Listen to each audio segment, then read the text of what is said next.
નમસ્કાર વિદ્યાર્થી મિત્રો, ધોરણ 10 વિષય સામાજિક વિજ્ઞાન પ્રકરણ 5 ભારતનો વિજ્ઞાન અને ટેકનોલોજીનો વારસો. એમાં આજે આપણે નવા મુદ્દાની ચર્ચા કરવાની છે. ગણિતશાસ્ત્ર. આગળ આપણે મુદ્દાની ચર્ચા કરેલી છે. પ્રાચીન ભારતનો વિજ્ઞાન વારસો, ધાતુ વિદ્યા, રસાયણ વિદ્યા, વેદ અને શૈલ ચિકિત્સા. આજે આપણે ગણિતશાસ્ત્ર એની ચર્ચા કરવાની છે. કે જે ગણિતથી આખી દુનિયાનો વ્યવહાર ચાલે છે, તે ગણિતશાસ્ત્ર ક્ષેત્રે અગત્યની શોધો ભારતમાં થયેલી ગણવામાં આવે છે. એટલે આખી દુનિયાનો જે વ્યવહાર છે શેના પર ચાલે છે? ગણિત ઉપર ચાલે છે. આખા દુનિયાનો વ્યવહાર ગણિતથી ચાલે છે. એટલે આ ગણિત ક્ષેત્રે જે અગત્યની જે શોધો થઈ, એ શોધોની અંદર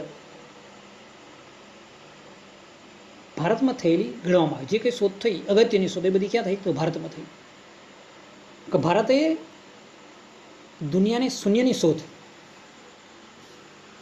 દશાંશ પદ્ધતિ, બીજગણિત, બોધાયનનો પ્રમેય, રેખાગણિત અને વૈદિક ગણિત જેવી શોધો આપી છે. શૂન્યની શોધ તો ભારતે આપી હતી. અંક હતા, તો કોઈ પણ અંક હોય એની પાસે શૂન્ય લઈને કિંમત વધી જાય છે. કે આવી એક શૂન્યની શોધ દુનિયાને ભારત આપી હતી. કે શૂન્યનું મૂલ્ય શું છે? તો કોઈ પણ અંકની મૂલ્ય વધી જાય શૂન્યથી. તમે 1 લખ્યો હોય, એની પાછળ શૂન્ય લખો, સીધું 10 થઈ જાય. ફરી શૂન્ય લખો 100 થાય. એટલે શૂન્યથી અંકની કિંમતો વધી જાય છે. આપણે શૂન્યનું મૂલ્ય શું? પણ શૂન્યનું મૂલ્ય છે દશાંશ પદ્ધતિ જે આપણે ભણવામાં આવે છે, એની શોધ પણ ભારતમાં થઈ. બીજગણિત,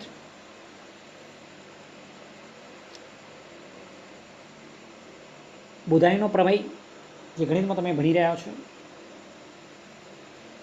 રેખાગણિત અને વૈદિક ગણિત, આ બધી શોધો ભારતની થયેલી છે.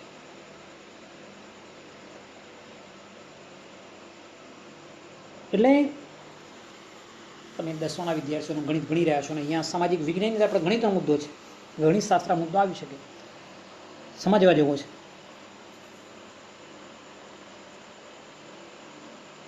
શૂન્યની શોધ આર્યભટ્ટે કરી. યાદ રાખજો કે શૂન્યની શોધ આર્યભટ્ટે કરી. આંકડાની પાછળ શૂન્ય લગાવીને લખવાની પ્રક્રિયાના શોધક ગુસ્તમદ નામના ઋષિ હતા. આપણે વાત કરીએ ને કે કોઈ પણ અંકની પાછળ તમે શૂન્ય લગાવો તો એ અંકની કિંમત વધી જાય છે. એટલે આંકડાની પાછળ શૂન્ય લખવાની જે પ્રક્રિયા હતી, એના શોધક ગુસ્મદ નામના ઋષિ હતા.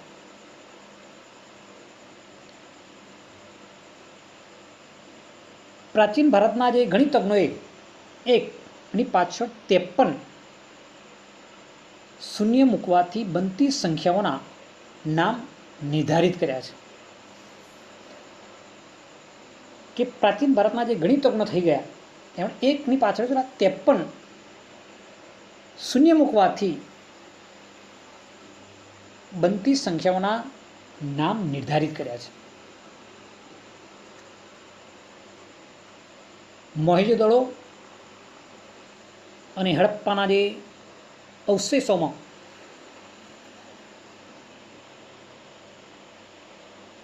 તોલમાપના સાધનોમાં જે દશાંશ પદ્ધતિ જોવા મળી છે,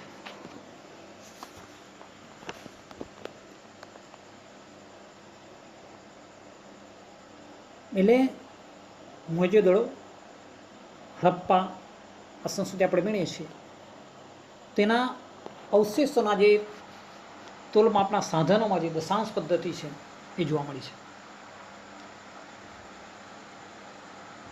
ભાસ્કરાચાર્યે ઈસવીસન 1150માં લીલાવતી ગણિત અને બીજગણિત નામના ગ્રંથો લખ્યા. એ ભાસ્કરાચાર્યે ઈસવીસન 1150માં લીલાવતી ગણિત અને બીજગણિતના ગ્રંથો લખ્યા. તેમણે સરવાળા તથા બાદબાકીનું પણ સંશોધન કર્યું છે. આ થઈ ભાસ્કરાચાર્યને. તો બ્રહ્મગુપ્તે સમીકરણના પ્રકાર બતાવ્યા. જેમ સમીકરણ જે ભણી રહ્યા છો 10મા ગણિતની અંદર, તો એ બ્રહ્મગુપ્તે આપેલા છે. ઉદાહરણ પ્રમેય એટલે કે ત્રિકોણમિતિ આપસ્તંભે 16 સૂત્રોમાં ઈસવીસન 1800 પૂર્વે વિવિધ વૈદિક યંત્રો માટે જરૂરી વિવિધ વેદીઓના પ્રમાણ નિશ્ચિત કર્યા છે. એમાં પણ આ સિદ્ધાંતનું વિશ્લેષણ છે. એટલે કે હું તો જોઈ લઈશું કે પહેલાં આર્યભટ્ટ નિવાઈ ગૃહસ્થ આવ્યા, ત્યાર પછી ભાસ્કરાચાર્યએ લીલાવતી બીજગણિતની સ્થાપના કરી, રચના કરી, એના ગ્રંથો લખ્યા. તો બ્રહ્મગુપ્તે સમીકરણના પ્રકાર બતાવ્યા છે. તો બુદ્ધાયન પ્રમાણે એટલે ત્રિકોણમિતિની અંદર જોઈએ તો અપાસ્તંભે 16 સૂત્રોમાં 1800 સૂત્રોમાં વૈદિક યજ્ઞો અને વિવિધ વિધિઓના પ્રમાણ નિશ્ચિત કર્યા છે. એમાં પણ સિદ્ધાંતનું વિશ્લેષણ છે. આગળ જોઈએ તો આર્યભટ્ટીય ગ્રંથમાં પાઈ, જે ગણિતમાં તમે પાઈની જે કિંમત પાડવામાં આવી છે, પાઈની કિંમત 22/7 એટલે કે 3.14 જેટલી થાય છે, તેનો ઉલ્લેખ છે. એટલે આર્યભટ્ટ જે થયા એમણે આર્યભટ્ટીય ગ્રંથની અંદર પાઈની કિંમત 22/7 બતાવેલી છે, 3.14. તેમણે પ્રતિપાદિત કર્યું છે ગોળકના પરિધને વ્યાસના ગુણોત્તરને દર્શાવતો અચળાંક પાય છે. સમજો કે ગોળકનો જે પરિધ અને વ્યાસનો જે ગુણોત્તરને દર્શાવતો અચળાંક ક્યાં કયો છે? પાય છે. ભાગાકારની આધુનિક પદ્ધતિ ગુણાકાર, સરવાળા, બાદબાકી, વર્ગમૂળ, ઘનમૂળ આદિ અષ્ટાંગ પદ્ધતિની જાણકારી આર્યભટ્ટે તેમના ગ્રંથોમાં આપી છે. બીજો કે ભાગાકારની જે આધુનિક પદ્ધતિ છે એ પદ્ધતિ આપી. ગુણાકાર, સરવાળા, બાદબાકી, વર્ગમૂળ અને ઘનમૂળ આજે જે અષ્ટાંગ પદ્ધતિઓની જાણકારી આર્યભટ્ટે તેમના ગ્રંથોમાં આપી છે. તેથી આર્યભટ્ટને ગણિતશાસ્ત્રના પિતા તરીકે ઓળખવામાં આવે છે. તો ગણિતશાસ્ત્રના પિતા કોણ છે? તો આર્યભટ્ટ. આ ઉપરાંત તેમણે 10 ગીતિકા, આર્યભટ્ટિયમ જેવા ગ્રંથો લખ્યા હતા. આર્ય સિદ્ધાંતમાં જ્યોતિષશાસ્ત્રના મૂળ સિદ્ધાંતોનું સંક્ષેપમાં વર્ણન આપેલું છે. ગણિત, અંકગણિત અને રેખાગણિતના મૂળભૂત પ્રશ્નનું સમાધાન શોધ્યું હતું. એટલે આર્યભટ્ટ એ સિવાય એમણે જે રે અષ્ટાંગ પદ્ધતિ આપી, તો એ સિવાય એમણે 10 ગીતિકા, આર્યભટ્ટિયમ જેવા ગ્રંથો લખ્યા. આર્ય સિદ્ધાંતમાં જ્યોતિષશાસ્ત્રના જે મૂળ સિદ્ધાંતોનું એમણે સંક્ષેપમાં વર્ણન આપેલું છે. ગણિત, અંકગણિત અને રેખાગણિતના જે મૂળભૂત પ્રશ્નનું જે સમાધાન શોધ્યું છે. ઉપરાંત ગણિતશાસ્ત્રના જુદા જુદા પાસોની ચર્ચા અનેક વિદ્વાનોએ પોતપોતાના ગ્રંથોમાં કરી છે. બુધાયન, આપસ્તંભ, કાત્યાયન, ભાસ્કરાચાર્ય અને બ્રહ્મગુપ્ત વગેરેનો સમાવેશ કરી શકાય છે. એટલે ગણિતશાસ્ત્ર ખરું તેની સાથે જુદા જુદા પાસાઓના અનેક વિદ્વાનોએ પોતપોતાના ગ્રંથોની અંદર એની ચર્ચા કરેલી છે. એમ બુધાયન આવી જાય, આપાસ્તમ આવે, કાત્યાયન આવી જાય, ભાસ્કરાચાર્ય, બ્રહ્મગુપ્ત વગેરે એમાં સમાવેશ કર્યો છે. એટલે આ પ્રમાણે ગણિતશાસ્ત્ર વિશે આ મુદ્દામાં આપણે સમજ્યા. આર્યભટ્ટ શૂન્યની શોધ કરી, પછી અંક પાછળ લખવાની જે પ્રક્રિયા હતી એ ગુસ્મદ્ધ કરી. અંકની પાછળ 53 શૂન્ય મૂકવાથી જે બનતી સંખ્યાઓના નામ નિર્ધારિત કર્યા. દશાંશ પદ્ધતિ હોય, સમીકરણો હોય, બીજગણિત, લીલાવતી ગણિત, આ બધા ગણિતો અલગ અલગ તજક મેળખ્યા. ભાસ્કરાચાર્ય હોય, બ્રહ્મગુપ્ત હોય, આપાસ્તંભ હોય, આ બધાએ પોતાના સિદ્ધાંતોનું વર્ણન આપેલું છે. તમે જેમાં બીજગણિતમાં જેમ પાઈની કિંમત 22/3.14 લઈએ છીએ એની શોધ પણ આર્યભટ્ટે લઈ ગઈ છે. એટલે આર્યભટ્ટને ગણિતશાસ્ત્રના પિતા કહેવામાં આવે છે અને એમણે આર્ય સિદ્ધાંતો, જ્યોતિષના મૂળ સિદ્ધાંતોનું પણ વર્ણન કરેલું છે. એટલે આ પ્રમાણે આપણે સમજ્યા. હવે એ સાથે બીજા અન્ય વિજ્ઞાનોની પણ ચર્ચા કરવાની છે, એને પણ આપણે સમજી લઈએ. તો અન્ય વિજ્ઞાનોમાં જોઈએ, પ્રાચીન ભારતના જુદા જુદા વિજ્ઞાન વિષયક ગ્રંથોનું નિર્માણ થયું. અન્ય વિજ્ઞાનો જે ક્રમ, વિજ્ઞાન શાસ્ત્રોના નામ અને એના કર્તા નામ. ક્રમ 1 છે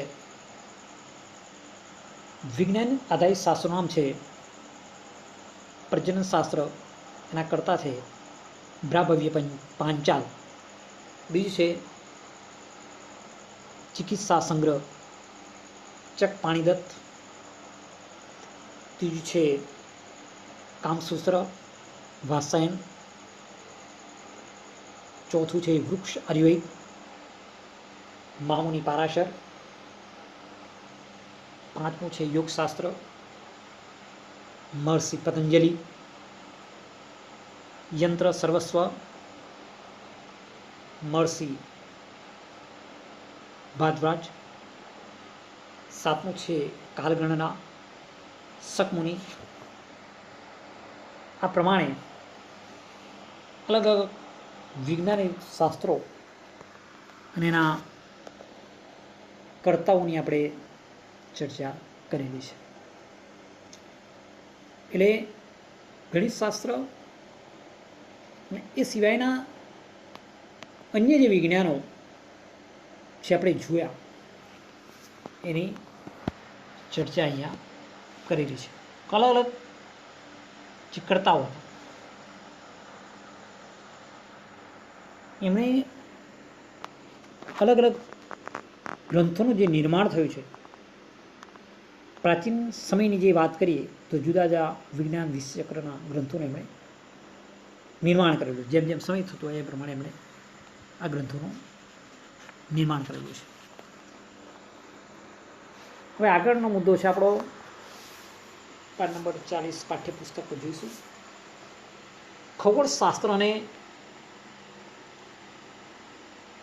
જ્યોતિષશાસ્ત્ર.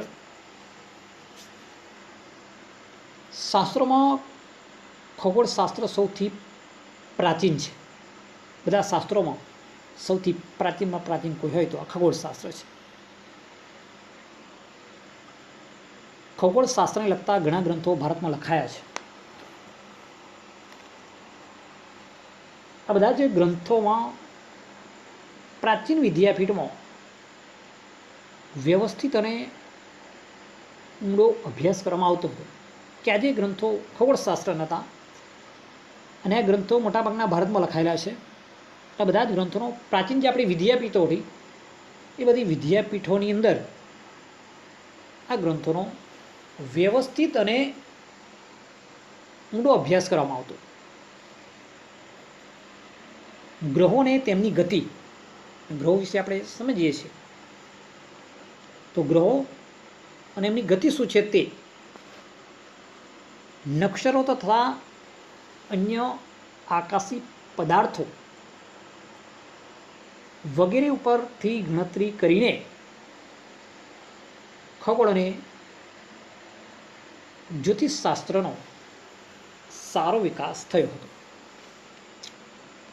ખાસ કરીને ગ્રહો ઉપરથી ફળ પ્રમાણે જ્યોતિષ ફલિત કરવામાં આવતું. જ્યોતિષશાસ્ત્ર એ ખગોળશાસ્ત્ર આધારિત છે કે આપણે ગ્રહો ઉપરથી ફળ પ્રમાણે જ્યોતિષ ફલિત કરવાનું છે. કયો ગ્રહ આપણે પણ 9 ગ્રહ છે. એ જ્યોતિષ વિદ્યાની અંદર જે ગ્રહો હોય અને ગ્રહોની સ્થિતિ ઉપર, ગ્રહોની ગતિ ઉપરથી એ જ્યોતિષ ફલિત કરવામાં આવ્યું છે. આ પ્રમાણે ખગોળ એ જ્યોતિષશાસ્ત્રે જોડાયેલા. ખગોળ અને જ્યોતિષ આ બંનેનો સારો વિકાસ થયેલો છે અને જ્યોતિષશાસ્ત્ર ખગોળ આધારિત છે. ખગોળ એટલે અવકાશી પદાર્થોની જે વાત, ગ્રહો હોય એની ગતિ હોય, નક્ષત્રો હોય અને અવકાશી જે પદાર્થો છે એની ગણતરી કરવામાં આવેલી છે. આગળ જોઈએ કે જેના નામ પરથી ભારતના પ્રથમ ઉપગ્રહનું નામ આર્યભટ્ટ રાખવામાં આવ્યું છે. તે આર્યભટ્ટનું ખગોળ વિજ્ઞાન ક્ષેત્રે મહત્વનું યોગદાન છે. આપણે સમજ્યા કે જેમના નામ પરથી ભારતનો જે પ્રથમ ઉપગ્રહ નામ પર આર્યભટ્ટ રાખવામાં આવ્યું છે તો એ આર્યભટ્ટનું પણ ખગોળ વિજ્ઞાનમાં ક્ષેત્રે એમનું યોગદાન રહેલું છે, મહત્વનું યોગદાન છે. તેમણે પૃથ્વી પોતાની ધરી પર ફરે છે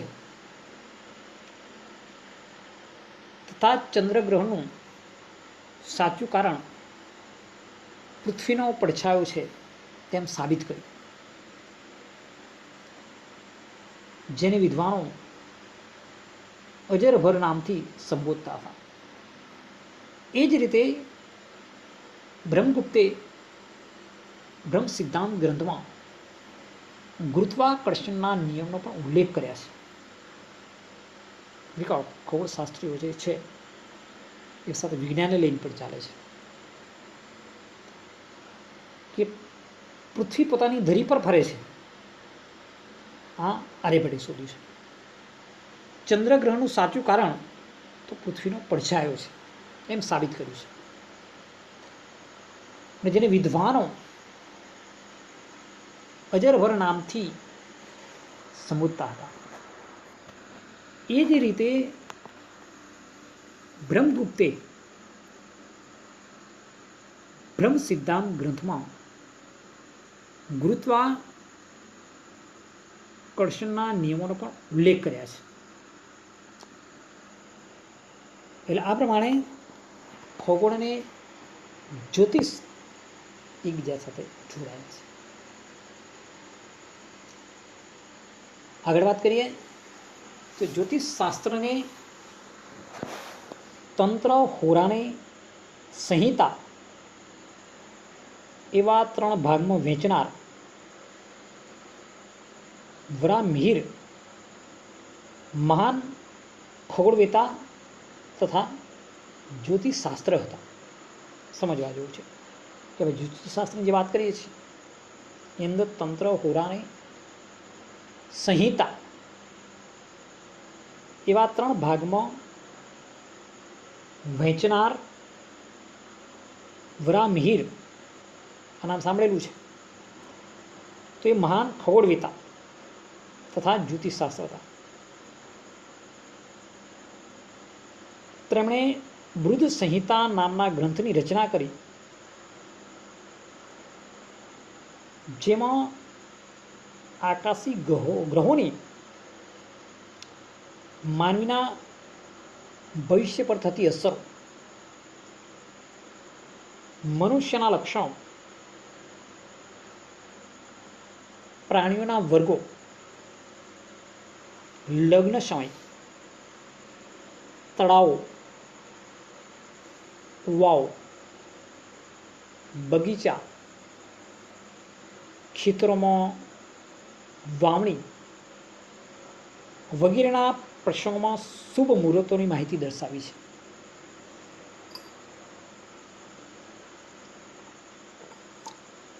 આપણને ગર્વ થવો જોઈએ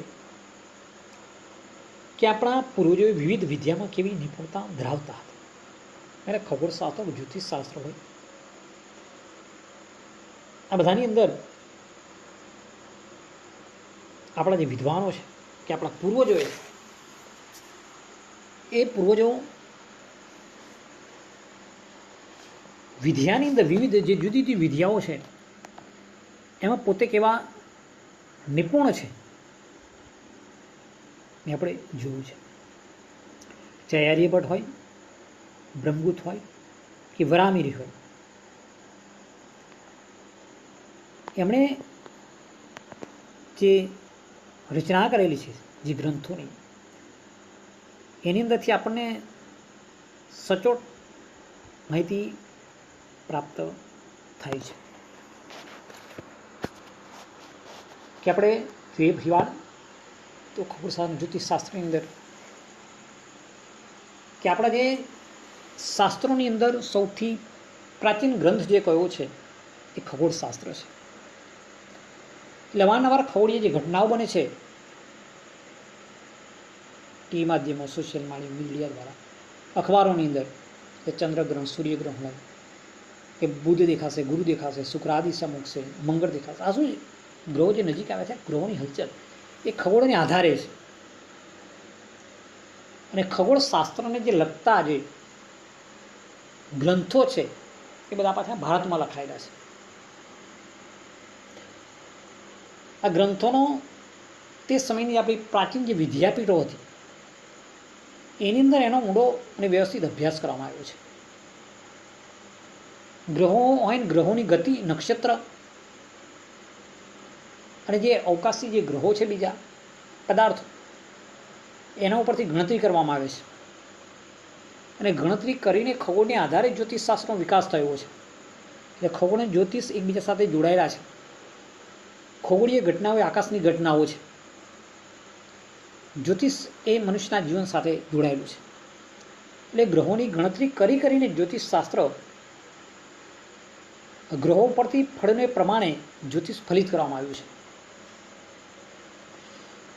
આપણે જે પ્રથમ જે ઉપગ્રહ છોડ્યો એનું આર્યભટ્ટ રાખવામાં આવ્યું. તો આર્યભટ્ટનું પણ ખગોળ વિજ્ઞાનની અંદર મહત્વનું યોગદાન રહેલું છે. એ ગણિતશાસ્ત્રના પિતા કહેવાય છે. સાથે ખગોળની અંદર પણ એમનું યોગદાન રહેલું છે કે પૃથ્વી પોતાની ધરી પર ફરે સાબિત કર્યું છે. ચંદ્રગ્રહણનું સાચું કારણ શોધી કાઢ્યું કે પૃથ્વીનો પડછાયો છે.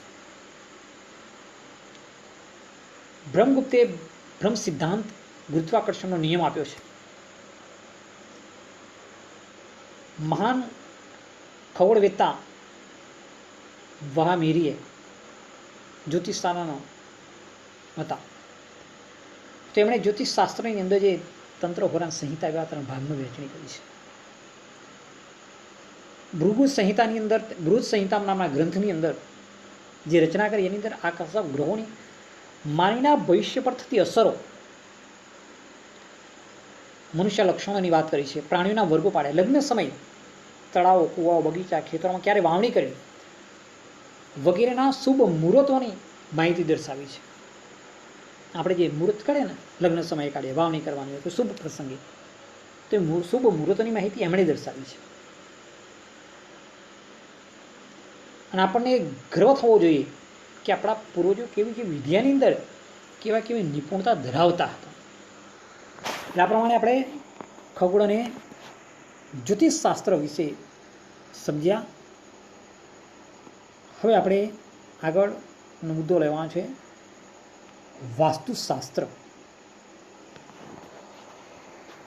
વાસ્તુશાસ્ત્ર પ્રાચીન ભારતનું વાસ્તુશાસ્ત્ર ક્ષેત્રે મહત્વનું પ્રદાન છે. આપણે ભણ્યા હતા શિલ્પ સ્થાપત્ય કલાની અંદર વાસ્તુ એટલે સ્થાપત્યનું કૌશલ્ય, જેમાં રહેલું કે સ્થાપત્ય એટલે બાંધકામ કરવું, વાસ્તુ કહેવામાં આવે છે. આ વાસ્તુશાસ્ત્ર એ પણ જ્યોતિષશાસ્ત્રનું અવિભાજ્ય અંગ છે, જેની ગણના, મહત્તા અને પ્રશંસા વિશ્વના અન્ય દેશોમાં પણ સ્વીકૃતિ થઈ રહી છે. પ્રાચીન ભારતની અંદર બ્રહ્મા, નારદ, બૃહસ્પતિ, ભૃગુ, વશિષ્ઠ, વિશ્વકર્મા જેવા વિદ્વાનોનું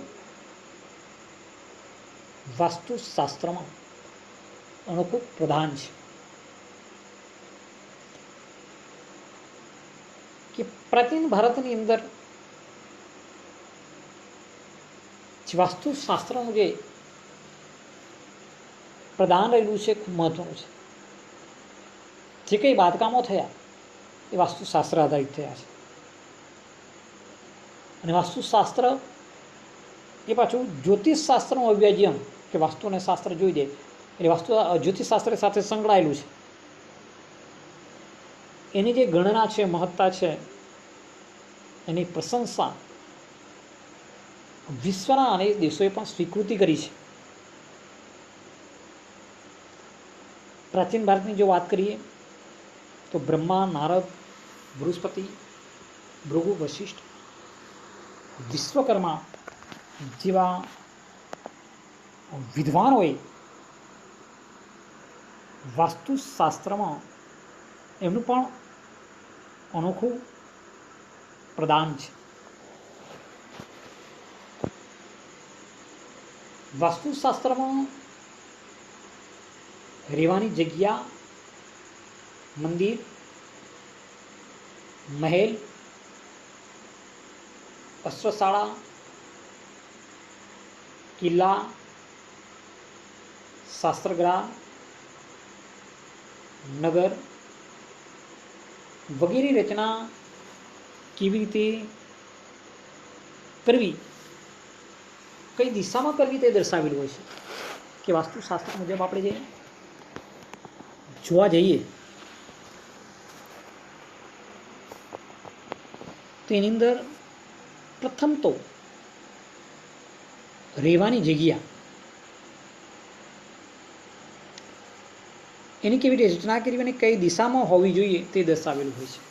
કે આપણે ઘરનું મકાનનું જે બાંધકામ કરતા હોય તો એની અંદર વાસ્તુશાસ્ત્ર મુજબ એનું બાંધકામ કરવામાં આવતું હોય છે.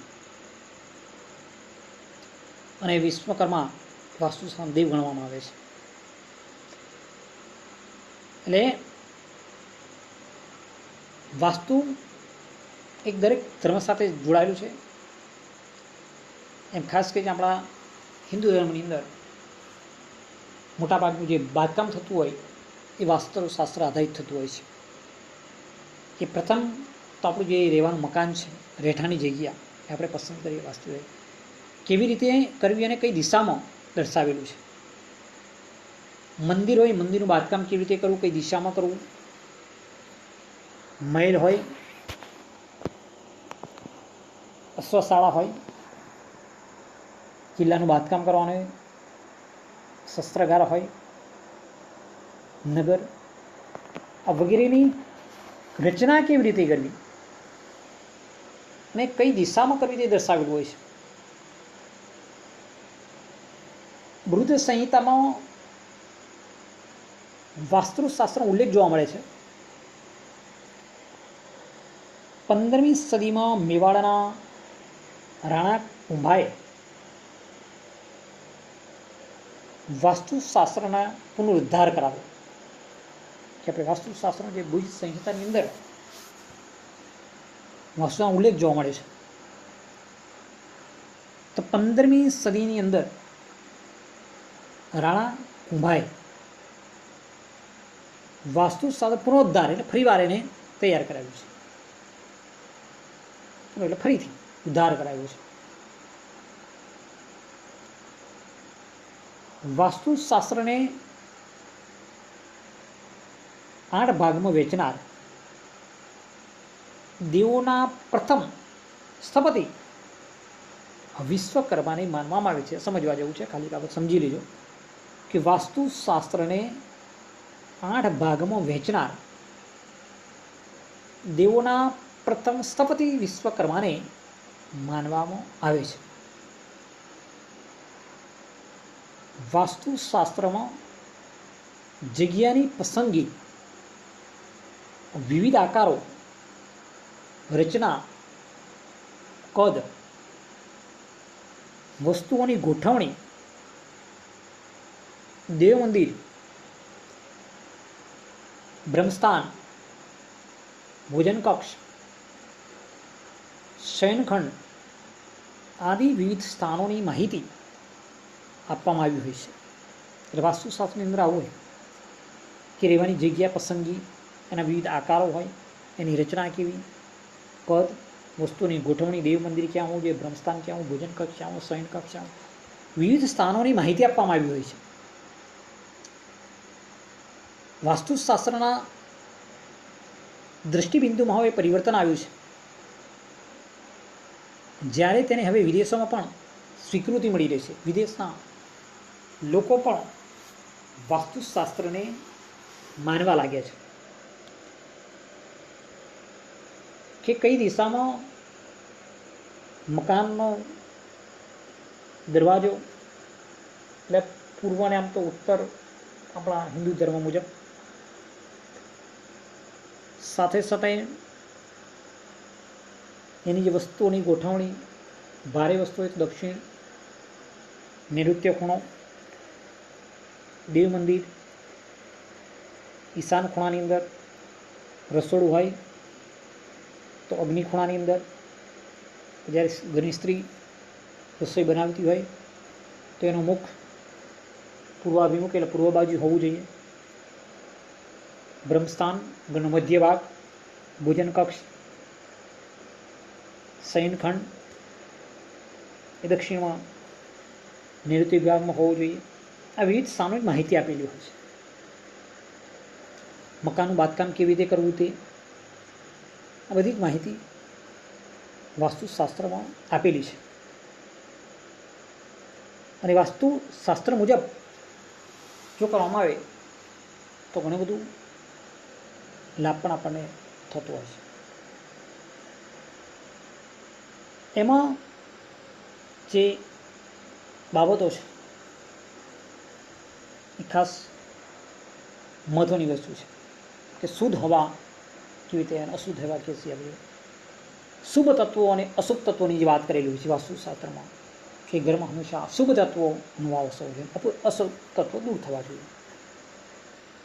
આપણે તમે વિદ્યાર્થી માટે કહેવાય કે તમારું જે અભ્યાસ માટેનો ખંડ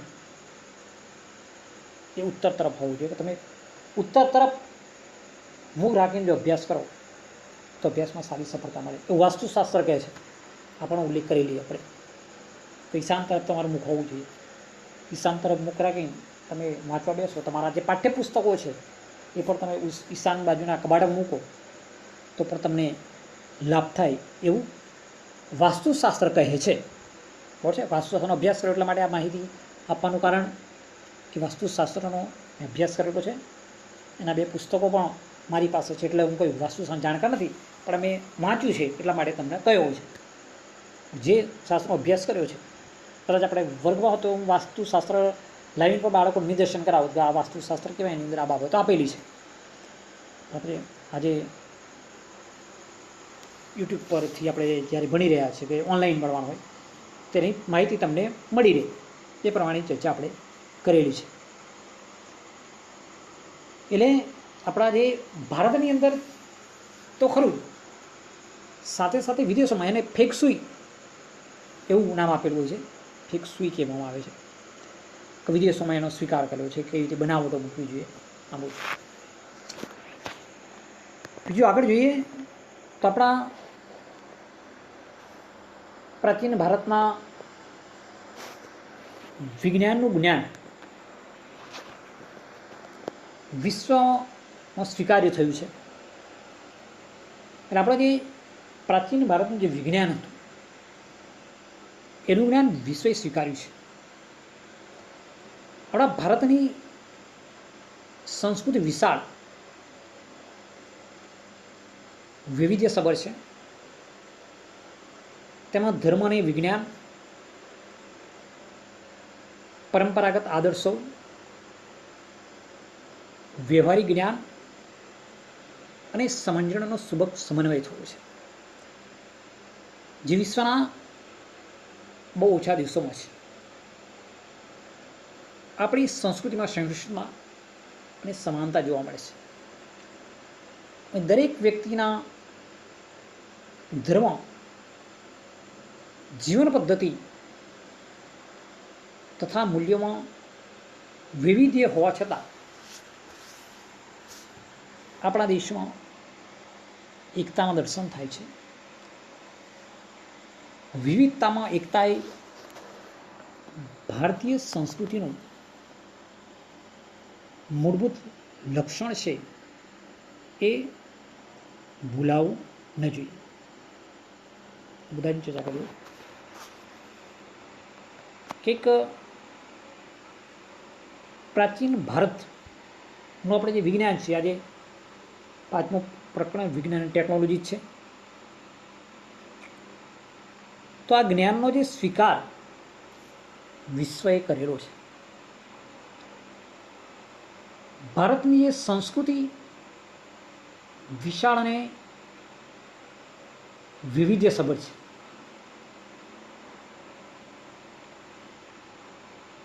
તેમાં ધર્મ અને વિજ્ઞાન, એટલે ધર્મ પણ આવ્યું ને વિજ્ઞાન પણ આવ્યું. એટલે આપણે ધર્મને પણ સ્વીકારે, વિજ્ઞાન પણ સ્વીકારેલો છે. ધર્મ અને વિજ્ઞાન બંને પરંપરાગત આદર્શો, વ્યવહારિક જ્ઞાન અને સમજણનો સુબક સમન્વય છે. એટલે ધર્મ અને વિજ્ઞાન આવી જાય, પરંપરા આપણા આદર્શો આવી જાય, વ્યવહારિક જ્ઞાન આવી જાય અને સમજણ, આ બધાનો સુબક સમન્વય થયો છે, જે વિશ્વના બહુ ઓછા દેશોમાં છે. આપણી સંસ્કૃતિમાં સંસ્કૃતિમાં જોવા મળે છે, સમાનતા જોવા મળે છે. દરેક વ્યક્તિના જીવનની અંદર વ્યક્તિમાં ધર્મ, જીવન પદ્ધતિ, એના મૂલ્યોમાં વિવિધ્ય હોવા છતાં આપણા દેશમાં એકતાના દર્શન થાય. એટલે વિવિધતામાં એકતા એ ભારતીય સંસ્કૃતિનું લક્ષણ. વિવિધ ધર્મો તો કે ભારત એ બિન સાંપ્રદાયિક રાષ્ટ્ર આપણે જાહેર કર્યું. 29 રાજ્યો, 29 રાજ્યોની દરેક રાજ્યની અલગ અલગ બોલી છે, અલગ ધર્મ, અલગ અલગ સંસ્કૃતિ, અલગ અલગ ભાષા, લગભગ 22 ભાષાઓ આપણા દેશમાં બોલાય છે. અલગ રાજ્યની અલગ અલગ ભાષા. એટલે વિવિધતામાં એકતા એ ભારતીય સંસ્કૃતિનું મહત્વનું લક્ષણ. એ બાબત આપણે ન ભૂલવી જોઈએ. વિશ્વમાં કોઈ જગ્યા નથી, તમામ ધર્મ ભારતમાં મળી જાય, તમામ બોલી, તમામ સંસ્કૃતિ, તમામ જાતિ, જીવન પદ્ધતિ બધામાં પરિવર્તન, છતાં બધામાં એકતા, અને એનું નામ ભારત. એટલે આ બાબતો આપણે શીખવાની છે. એટલે આ પાંચમું પ્રકરણ જે આપણે ચાલી રહ્યું છે એમાં જે મુદ્દાની ચર્ચા કરી હતી, પ્રાચીન ભારતનો વિજ્ઞાન ક્ષેત્ર વારસો. પ્રથમ આપણે ધાતુ વિદ્યાની ચર્ચા કરી, આગળ રસાયણ વિદ્યાની ચર્ચા કરી હતી, વૈદિક અને શૈલ ચિકિત્સા, અને આજે આપણે ગણિત શાસ્ત્ર, અન્ય વિજ્ઞાનો, ખગોળ અને જ્યોતિષશાસ્ત્રનો વિકાસ, વાસ્તુશાસ્ત્ર, આટલા મુદ્દાની ચર્ચા કરી છે. હવે આગળ આપણે આજે સ્વાધ્યાયની પણ ચર્ચા કરી લઈએ. હવે જે પ્રશ્નોની આપણે ચર્ચા કરીએ એ તમારે સમજવાનું છે કે નીચેના પ્રશ્નના સવિસ્તર ઉત્તર લખો. તો એની અંદર પ્રથમ છે પ્રાચીન ભારતનું ધાતુ વિદ્યામાં પ્રદાન. આપણે આગલા મુદ્દામાં ચર્ચા કરી ધાતુ વિદ્યા ક્ષેત્રે, તેમાંથી મહત્વના મુદ્દા છે એ તમારે જણાવવાના છે. બીજો છે પ્રાચીન ભારતે રસાયણ વિદ્યામાં સાધેલી પ્રગતિનું વર્ણન. તો આપણે રસાયણ વિદ્યાની જે મુદ્દાની ચર્ચા કરી એની જે ચર્ચા વિચારણા એમણે લખવાનું છે. વૈદિક વિદ્યાને શૈલ ચિકિત્સા, પ્રાચીન ભારતનું જે મહત્વ એની જે આપણે ચર્ચા કરી મુદ્દાની, એ મુદ્દા લખવાનો છે. અને પ્રાચીન ભારતે વિજ્ઞાન ક્ષેત્રે આપેલા વારસો જણાવો છે, પ્રથમ મુદ્દામાં ચર્ચા થઈ જાય છે. પ્રશ્ન બીજો છે મુદ્દાસર ઉત્તર લખો. એમાં તો પ્રાચીન ભારતે ગણિત શાસ્ત્રમાં સાધેલી પ્રગતિ વિશે નોંધ લખો. એમાં આર્યભટ્ટથી લઈને બ્રહ્મગુપ્ત આવી જાય, ભાસ્કરાચાર્ય, લીલાવતી, ગણિત આવી જાય, અપાસ્તંભ, ઉદયન, પ્રમેય, આદિ બાબતો છે એ તમારે નોંધવાની છે. પછી ટૂંક નોંધની અંદર પ્રાચીન ભારતનું ખગોળશાસ્ત્ર એટલે માત્ર ખગોળ વિષયમાં લખવાનું છે, અને ભારતમાં જ્યોતિષશાસ્ત્રનું પ્રદાન એમાં જ્યોતિષશાસ્ત્ર વિશે લખવાનું છે. વાસ્તુશાસ્ત્રમાં કઈ કઈ માહિતીનો સમાવેશ થાય એ આપણે એવડે ચર્ચા કરી, એ મુદ્દા લખવાના છે. ત્રીજો પ્રશ્ન છે ટૂંકમાં ઉત્તર લખો. વિજ્ઞાન અને ટેકનોલોજી એટલે શું? એ પ્રશ્ન જવાબ લખવાનો છે. રસાયણ વિજ્ઞાન ક્ષેત્રે નાગાર્જુને આપેલું પ્રદાન, ગણિત શાસ્ત્ર ક્ષેત્રે આર્યભટ્ટે કરેલી શોધો, જ્યોતિષશાસ્ત્ર કેટલા વિભાગોમાં વહેંચાયેલું છે, વાસ્તુશાસ્ત્રના પ્રણેતાઓના નામ. આ મુજબ સવિસ્તર, મુદ્દાસર અને ટૂંકમાં ઉત્તર બધા તમારે લખવાના છે.